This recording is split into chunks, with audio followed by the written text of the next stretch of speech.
Mas como é difícil vencer a carne. Jesus derrotou a carne. Jesus foi tentado, porém não pecou. A Bíblia nos fala em Mateus capítulo 4 que Jesus estava no deserto 40 dias, estava jejuando durante 40 dias. E o diabo apareceu para ele e o tentou. Jesus estava com fome. A Bíblia diz que Jesus teve fome. E o diabo disse para ele o quê? Se tu és filho de Deus, transforma essas pedras em pão. Mas Jesus disse assim para ele: ô Satanás, te arreda daqui, não tenho nada contigo, porque nem só de pão viverá o homem, mas de toda a palavra que procede da boca de Deus. Se Jesus derrotou Satanás com 40 dias de jejum, Jesus derrotou Satanás dizendo para ele: olha, Satanás, te arreda daqui, porque a minha vitória está em comer, em me alimentar, em viver a palavra que procede da boca do meu Pai. Eu e você também podemos alcançar vitórias para a nossa vida observando esse texto aqui. Quando formos tentados, quando vier as desilusões, quando vier as preocupações, quando vier as depressões da nossa vida, quando vier as dificuldades da nossa vida, arrede, porque eu vivo pela palavra do meu Deus. Eu vivo pela palavra do meu Pai. Então Jesus foi tentado, mas não pecou. E lá no deserto Jesus foi tentado em todas as áreas da sua vida. Foi tentado por obter o poder sem suprimento. Nós vimos aqui que Jesus conquistou o seu reinado porque ele morreu na cruz do Calvário, porque ele venceu a morte. Então ele conquistou o Rei dos Reis. Talvez aqui só estivesse escrito rei se Jesus tivesse se dobrado a Satanás quando Satanás levou ele a primato do templo e disse para ele: olha, tudo que tem por aí, tudo que tem por aí, se prostrar me adorares, eu te dou tudo o que é meu. E Jesus disse para ele: arreda, somente ao Senhor teu Deus adorarás. Então, mas Jesus foi tentado em todas as áreas.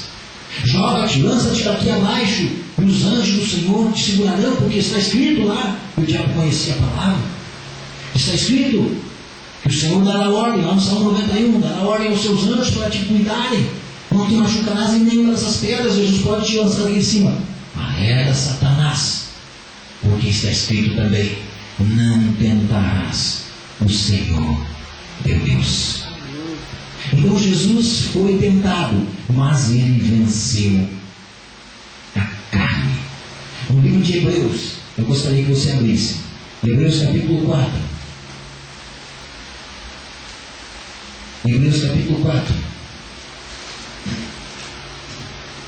versículo 15.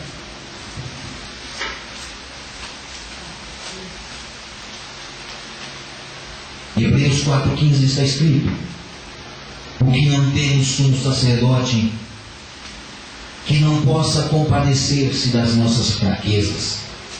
Antes foi ele tentado em todas as coisas, à nossa semelhança, mas sem pecado. Jesus venceu a carne. E se ele venceu a carne, nós também podemos vencê-la. Então ele é Rei dos Reis e Senhor dos Senhores. Rei dos Reis, porque ele conseguiu vencer a morte. Ele conquistou a vitória sobre a morte. A morte é o final. A Bíblia chega ao ponto de dizer assim: aonde estás, ó morte? Aonde estás o teu aguilhão, ó morte? Por quê? Porque todos tinham medo da morte. E eu e você, enquanto cristãos, hoje não precisamos mais ter medo da morte, porque sabemos que a morte simplesmente é uma passagem. É uma aprovação para nós passarmos para um outro estágio junto do Pai. Aonde está a tua morte? Aonde está o teu aguilhão? Aonde está o teu poder? Aonde está a tua força? Jesus já te venceu, morte. Você que era o fantasma, você que era o provocador de medo, aonde está o teu aguilhão? Aonde está o teu poder? Não está mais. Por quê? Porque Jesus tem as chaves na mão dele. Jesus venceu a morte. Jesus venceu a carne. Jesus venceu em todas as situações a Satanás. Então ele é rei dos reis. Mas a Bíblia diz também aqui, amados, que ele é Senhor dos senhores. Por que Senhor dos senhores? Porque todos nós observamos, temos um Senhor. Nós somos cidadãos que temos uma identidade civil, somos pessoa física, temos um CPF aqui no Brasil,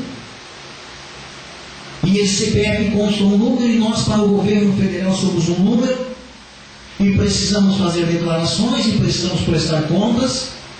Então nós temos um Senhor, e o Senhor da República Federativa do Brasil, atualmente, até o dia 31 de dezembro, é o nosso presidente da República, o Lula.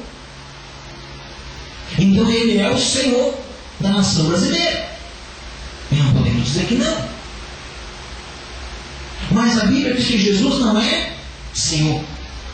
A Bíblia diz que Jesus é Senhor dos senhores, e até mesmo o Lula tem que se dobrar, porque a Bíblia diz que todo joelho se dobrará diante dele.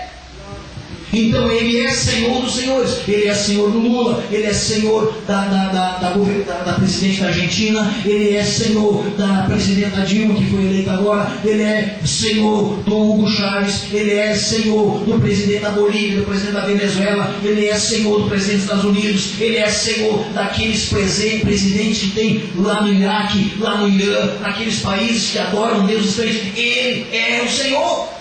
A Bíblia diz: Senhor dos senhores, é Ele que manda. Então todos nós temos que obedecer leis civis, temos, até o instante que confrontem com a lei do Senhor dos senhores. Até o instante que confronte com a lei do nosso Deus. Por quê? Porque nós temos um Senhor que é Senhor dos senhores. E ai daquele governante que tentar se levantar contra o Senhor dos senhores. Ai daquele governante que tentar fazer leis para abortarem as leis do Senhor dos senhores. Está perdido. E nós temos uma Constituição, amados. Uma Constituição celestial. Uma Constituição do país onde vamos morar. A Nova Jerusalém, a terra sagrada, a terra santa, aquela que vem dos céus ataviada por Deus, aonde não haverá enfermidade, aonde não haverá dores, aonde não haverá pecado, aonde não haverá sequer sol, porque a iluminação que haverá lá será a iluminação que procede de Deus.